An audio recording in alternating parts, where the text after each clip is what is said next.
Тазабек Икрамов Жогорку Кеңештин эл аралык иштер боюнча комитетинин төрагасы болду. Жогорку Кеңештин эл аралык иштер коргоо жана коопсуздук боюнча комитеттин төрагалыгына депутат Тазабек Икрамов шайланды. Бул кызматка 2 талапкер сунушталган. Депутаттар жашуун добуш берип, биринчи талапкер Бирбол фракциясынан Мамасадык Бакиров 31 добуш алды.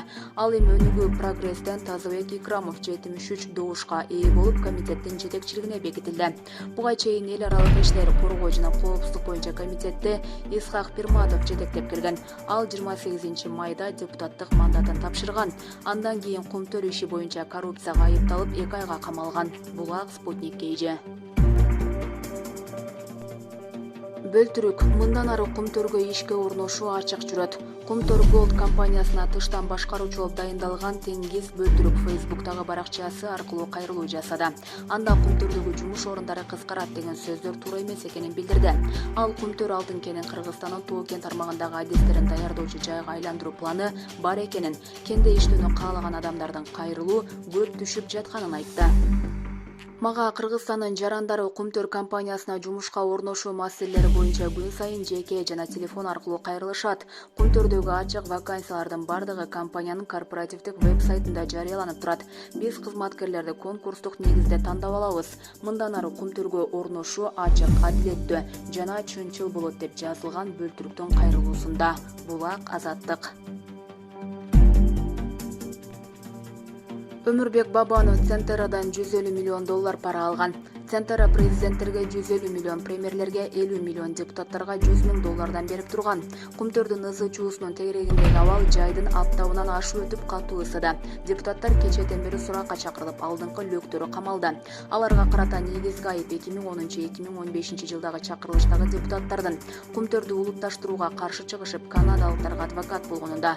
Алардын катарында Өмүрбек Бабанов өкмөт башчы болуп турганда, Центеранын таламын талашып, Жогорку Кеңештин жыйынында депутаттар менен кызыл чеке болуп айтышканы архивтерде турат. Бул тууралуу Агым KG сайты жазды.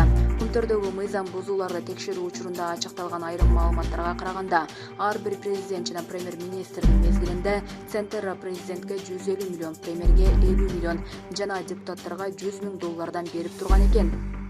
2014 Темир Сариевдин шайлоо өнөктүгүнө катышуусун Центерра каржылаган. Аталган компаниянын президенти түшкү тамактануусуна эле 85 000 сом коротчу экен. Бул акча Кыргызстандын үлүшүнөн Кумтөрдүн эсебинен бөлүнүп берилчү. Элестетип көргүлө, 30 жылдан бери Кыргызстан болгону 1,5 миллиард. Ал эми Центерра болсо $11 миллиард киреше тапкан. Ошондуктан элдин жонунан кайыш тилип өздөрү жыргаган атка минерлер Кумтөр боюнча кылмыштуу иштерге аралашкандар мыйзамга ылайык жооп берип жазасын өтөшү керек. Булак Назар Ньюс KG. Жалалабадда 7 жаштагы балдыз менен жездеге байланыштуу окуя териштирилип жатат. Жалалабад шаарында 7 жашар кызга бир тууган жездеси сексуалдык мүнөздөгү аракеттерди жасаган.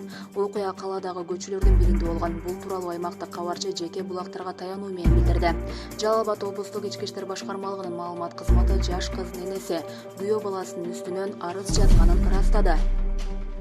Маалыматка караганда, Жалалабад Шийбине 1980 жылы туулган шаар тургуну КД арыз менен кайрылган.